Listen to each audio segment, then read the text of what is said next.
আরে মিতা, মিতা বাড়িতে আছো? একবার বেরিয়ে এসো না, তোমার সাথে কিছু কথা ছিল। আরে কাকা বাবু, আপনি আমাদের বাড়িতে এসেছেন আর এত ডাকাডাকি করছেন কেন? কি হয়েছে বলুন না আমাকে। আসলে পাড়ার মাচায় বসেছিলাম, তোমার জেঠুর সাথে দেখা হলো। তা উনি বললেন নাকি যে একদিন আপনাদের বাড়িতে ঘুরতে আসবে আর কিছুদিন থেকে যাবে। বাহ, এ তো খুব ভালো খবর। তা উনি কবে আসবে সেটা বলেছে আপনাকে? না না, সেসব কিছু বলেনি, শুধু বলেছে একদিন যাব।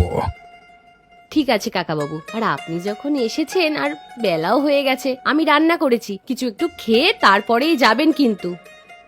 এই না না, আজকে না হয় পরে একদিন এসে তোমার বাড়িতে কবজি ডুবিয়ে খেয়ে যাব। এখন আমি আসছি, পরে আবার আসবো। গিন্নি, আরে ও গিন্নি, কোথায় গেলে গো? বাজারের ব্যাগটা নিয়ে যাও। কই দাও, বাজারের ব্যাগটা দাও। নাও নাও, তাড়াতাড়ি রান্না করো, আর রান্না করে আমাকে খেতে দাও। বড্ড খিদে পেয়েছে, খিদে জ্বালা পেরে ছুঁচো ডন দিচ্ছে। ঠিক আছে, তুমি রান্নাঘরে এসে বসো, আমি তোমাকে খেতে দিচ্ছি। ঠিক আছে গিন্নি, ঠিক আছে।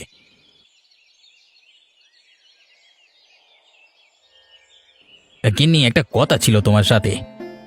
হ্যাঁ বলো না, কি বলবে? আমি কয়েকদিনের জন্য আমার ভাইজির বাড়ি থেকে ঘুরে আসবো, ততদিন তুমি বাড়িতে একাই থাকবে।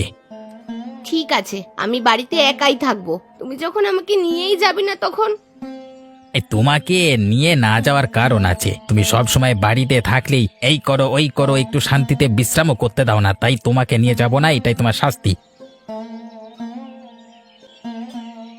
আমার এখন খাওয়া হয়ে গেছে, আমি এখন বিশ্রাম করতে যাচ্ছি, আর কালকে সকালেই আমি আমার বাইজির বাড়িতে যাব।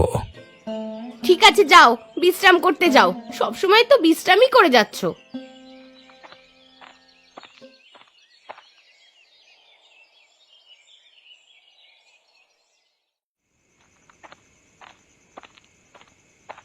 গিন্নি, আরে ও গিন্নি, কোথায় গেলে গো?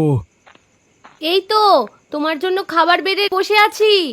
হ্যাঁ, বেশ ভালো করেছো, বড্ড খিদে পেয়েছে, খেতে দাও। কি গো, শোনো না, তোমার সাথে না একটা কথা ছিল। কি কথা গো? তুমি আগে খেতে বসো, তারপরে বলছি। দাও তাহলে, আমাকে খেতে দাও। তুমি বসো, খাবার তো তোমার সামনেই আছে। তা বলো গিন্নি, কি বলবে বলছিলে? আসলে বেলায় পাশের বাড়ির হরিহর কাকা এসেছিলেন, আর উনি বলছিলেন যে রাস্তায় নাকি আমার জেঠুর সাথে ওনার দেখা হয়েছে, আর আমার জেঠু ওনাকে বলেছেন যে একদিন আমাদের বাড়িতে আসবে গো। এ তো খুব ভালো খবর। তা কবে আসবে সেসব কিছু বলেছে কি? না না, সেই সব কিছু বলেনি, তবে আমার একটু চিন্তা হচ্ছে। কিসের চিন্তা গিন্নি? উনি যদি ধান কাটার আগে আসে তাহলে তো আমাদের হাতে কিছু টাকা থাকবে না, তাহলে ওনাকে কি করে আমরা আত্মীয় আপ্যায়ন করব বলো তো? হ্যাঁ, আছি তো। তুমি ঠিকই বলেছ, আমাদের আর্থিক অবস্থা তো সেরকম ভালো নয় যে আমাদের হাতে সবসময় টাকা থাকবে। দেখাই যাক কি হয়। হ্যাঁ ঠিকই বলেছো তুমি, যা হবে দেখা যাবে। তুমি ওইসব নিয়ে চিন্তা করো না, এখন থাক। গিন্নি, আমার খাওয়া হয়ে গেছে, আমি এখন শুতে যাচ্ছি, কেমন? ঠিক আছে, তুমি যাও, আমি বাসনগুলো গুছিয়ে রেখে আসছি।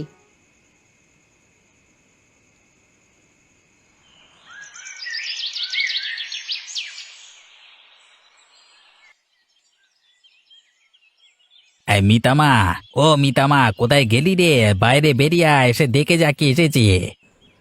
আরে, এটা তো আমার জেঠুর গলার আওয়াজ মনে হচ্ছে। হ্যাঁ তাই তো, এটা তো তোমার জেঠুর মতোই গলার আওয়াজ। চলো চলো, বাইরে গিয়ে দেখি।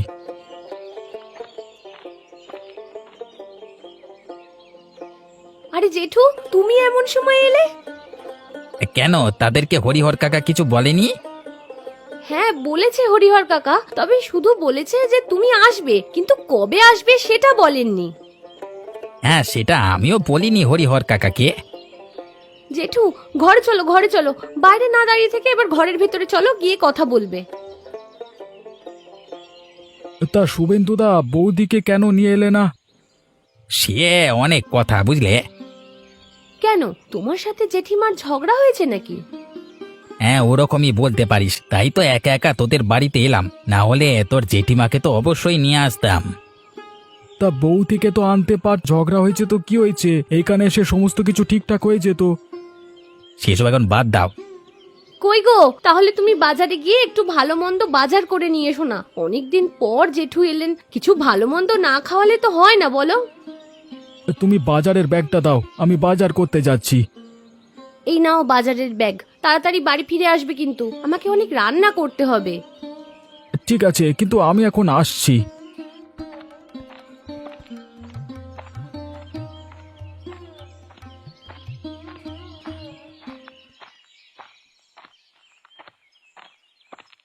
একে পকেটে যা অবস্থা, আবার গিন্নি ভালো মন্দ বাজার করতে বলছে। কি করে যে ভালো মন্দ বাজার করব কে জানে। শুভেন্দুদা যদি আর কিছুদিন পর আসতো তাহলে ভালো হতো, একেবারে ধানটাও কাটা হয়ে যেত, হাতে কিছু পয়সাও থাকতো, ভালো মন্দ বাজার করতে পারতাম। যাই, আর এসব ভেবে লাভ নেই, যা হবার হয়ে গেছে।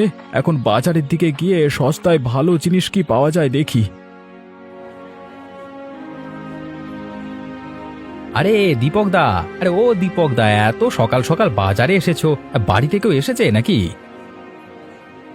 হ্যাঁ রে, বাড়িতে তোর বৌদি জেঠু এসেছে, তাই এত সকাল সকাল বাজার করতে এলাম, না হলে এই গরিবের আর সকালে বাজার। তা তোমাকে কি দেবো বলো, ভালো ভালো রুই কাতলা আছে, কি নেবে বলো?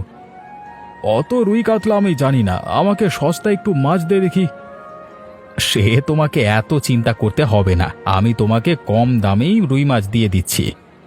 তাহলে তাই দে, আমার বাড়ির দিকে যেতে হবে আবার। এই নাও তোমার মাছ। তো কত টাকা হয়েছে শুভজিৎ?